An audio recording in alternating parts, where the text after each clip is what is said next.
I know I said a lot of divisive shit here tonight, so before I get out of here, I want to... Let's bring the room together. It's a very divisive time. Everyone wants to feel safe. Let's do a nice, normal, mainstream topic so everybody can drive home happy, no fights, all right? Sound good? All right, great. Let's talk abortion. There you go. Everybody has an opinion. It's my body, it's my right. Well, then fucking drive to Arkansas, bitch! Right? Everybody has an opinion. As do I. And I apologize that you're going to have to listen to mine. Because I'm going to tell you right now, I have a really weird take on abortion. I'm going to tell you that right from the get-go, okay? I'm 100% pro-choice. Always have been. Ladies, I said it was weird. For the love of God, stop getting in the trunk of the car. Just wait to the end. You're supposed to vet me first. Woo! Fucking feet out the sunroof. I said I had a weird take. Pro-choice always made sense to me because I don't like people telling me what to do. And I was just like, it's your body. Who the fuck am I to tell you what to do with your body? So that always made sense, all right? However, I still think you're killing a baby. See? That's where it gets weird. Like, I sit on the fence and the whole thing makes sense to me. Whatever anybody's saying, like, don't tell me what to do. It's my body, my choice. That's right, man. She's right. Leave her the hell alone. Oh, you're killing a baby. Well, I mean, there is that. You know? I mean, you know, if we're going to be honest, that is the whole purpose of the procedure. You know, you're not going in there because you got an earache. You're going in there because you're like, I got a baby in me, get the fuck out of here. Right? You walk in with a baby, you come out without one. What happened to the baby, right? Something fucking happened. So, pro-choice people are like, well, it's not a life yet. It's not a baby yet. If you do, I don't know what they say, before you do it the first Thursday or the last Tuesday and you spin around one time, they dance between the raindrops. It's not a baby yet. That's what they say, which may or may not be true. I don't know. I'm not a doctor, but I'll tell you, my gut tells me that doesn't make sense. It's not a baby yet. That would be like if I was making a cake and I poured some batter in a pan and I put it in the oven, and then 5 minutes later you came by and you grabbed the pan, you threw it across the floor, and I went, what the fuck, you just ruined my birthday cake? And then you were like, well, that wasn't a cake yet. It's like, well, it would have been. If you didn't do what you just did, there would have been a cake in 50 minutes. Something happened to that cake, you cake murdering son of a bitch. Right? Now, before all you pro-life people get excited, I think it's great you're killing your babies. It's fantastic. Help Mother Nature out. There's too many of us. It's been 130 degrees out. Animals are going extinct. There's plastic in the fucking ocean. We don't need any more fucking people. And especially, you know, if you're honest with yourself, have you done anything great with your life? Is the person you're banging doing anything great? The answer to both of those questions is no. What are the odds you're going to make a great person? I'm not saying you're going to make a bad person. You're just going to make another person that doesn't go when the light turns green because they're staring at their fucking phone. All right, I'm out of time. You guys were awesome. Thank you so much. Thank you, thank you. This was amazing. Yeah. John Wayne was born in 1907. That's what the fuck he's gonna sound like. Then you got all these douchebags going like, that's not an excuse. It's like, yes it is. It absolutely is. You are of your time. Look at these young kids. Remember that for like a year and a half? They'd take a water bottle, they're all standing around, and one kid would flip it, and if it landed upright, they'd lose, oh, oh, oh, oh shit, they just lose their fucking minds. Oh. I didn't understand it. But I'm born in 1968, so I'm just like, all right, well, no one tried to slap it out of the way, you know? You do it enough times, it's gonna fucking land upright. What is happening here, right? I didn't want to ruin their good time, you know? They were excited, they're gonna get on their scooters and ride off. Like a little posse or some shit. I'm like, all right, you can do that. Yeah. So that was like a thing for like half a second.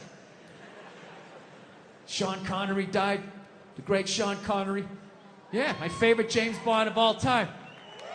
Yeah, and he was getting a proper send-off for about 8 minutes on Twitter, and then the first hairy-legged white chick shows up, right? And she's just got to be like, yeah, yeah. Are we really going to celebrate this man who advocated the hitting of women? It's like, first of all, he didn't advocate hitting women, okay? He just said, you know, every once in a while, you give him a little slap. Yeah, give him a little back of the hand. You remind them who's making the box office. You reset their hard drive. That's all he said, okay? Yes, it's a crazy statement in 2021. 1976, you know, it's not good, but it's not crazy. Right? And he's born in 1930. You gotta put the shit in historical perspective. You ever watch, I love old movies. You ever watch movies from the 30s, 40s, and 50s? Yeah. Anytime a woman even has heightened emotion, there's some guy like, get a hold of yourself, see? Yeah, go make me a pie, put it on the windowsill. Right? That's what he grew up watching.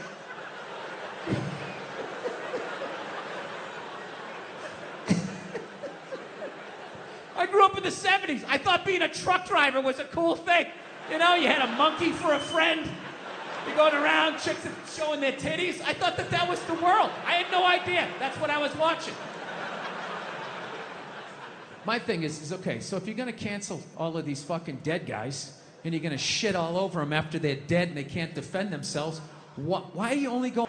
But the one good thing about this whole pandemic shit, and I really hope by the time this fucking thing comes out, that this will be considered old. I don't know, God willing. But the one great thing about this pandemic shit is it kind of slowed down a little bit of that cancel culture. You know what I mean? Yeah, it's kind of hard to take your dick out at work when you're at home. You know? Some people still manage to do it. They're ordering some call, no pants on. All of a sudden standing up, their junk right in the screen. Still figured out a way to get fired. It was unreal. It's kind of good, though, that, you know, those creeps got to take a break, because I felt like cancel culture, they were kind of running out of people to cancel, you know? As much as they wanted to make it seem, there really was a finite amount of people that took their dick out at work. Despite the stats, right? Every 1.6 seconds, somebody takes their dick out and shakes it in a woman's face in a cubicle. You're like, huh?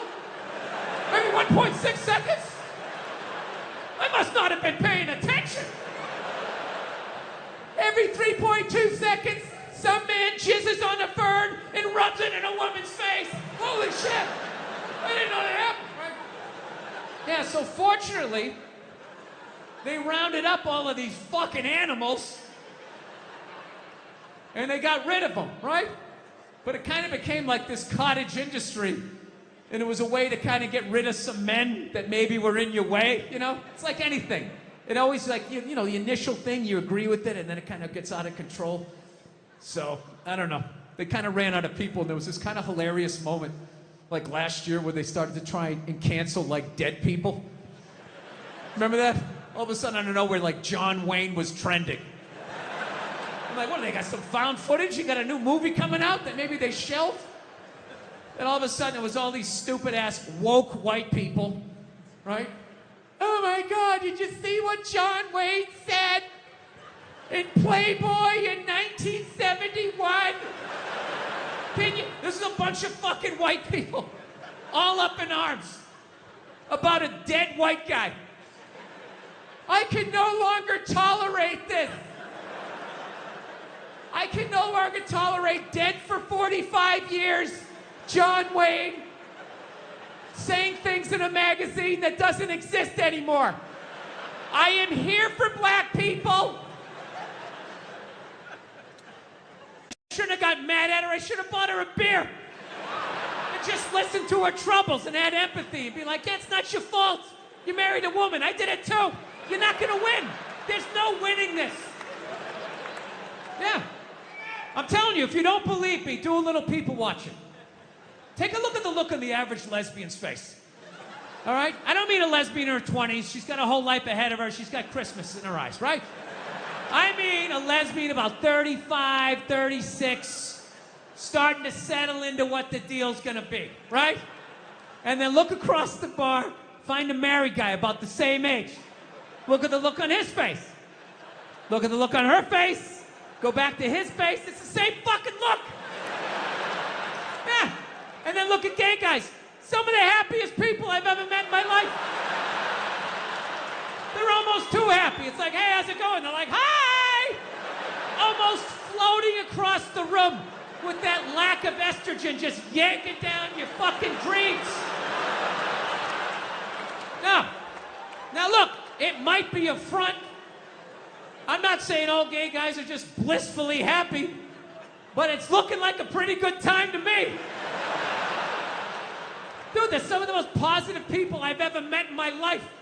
Any idea you have, they support it. They're just like, yes, yes, queen, yes, you're fierce, you can do it. Lesbians are up at the bar like a bunch of jaded cops. That's all fucking bullshit. What the fuck was I thinking?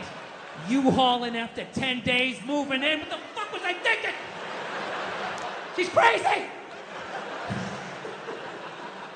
No, I'm telling you.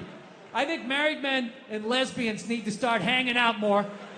And we gotta put our heads together and try to solve our common problem, the women in our lives, so we can somehow attain the perceived happiness of the average gay dude out there. Yeah. So, if you believe in that shit, I'll give you some advice. If you're gonna expand your fucking world of friends, I'll give you some advice. You can't just hang out with any lesbian. All right? You gotta make sure you're hanging out with the dude in the relationship. Right? And by dude, I'm not saying she's manly, I'm not being ignorant. By dude, I just mean she's the one that gets blamed for most of the shit. Right? Because no relationship is balanced. Somebody is getting away with more. Somebody's drafting behind the other. It's like a bike race. Somebody else is taking the fucking weather in the face. Right? Somebody else is fucking right behind. Oh yeah, it really is wet. Just kind of hiding under your fucking poncho. Male, female, female, female, they, whatever the fuck it is you're into. Every relationship, there's the person that does the dishes and the person that lets them soak. Right? They don't let them soak. They know you're gonna do them. They're just waiting you out. And after a while, you can't fucking take it anymore. They're just sitting there. You gotta go out and you start doing it. And then what do? They sit in the other room and they wait like they don't know what you're doing. And they wait till they hear pots and pans. And that's when the show starts. That's when they come running in like, what? Oh, I was gonna do those. What? And you're like, no, you weren't.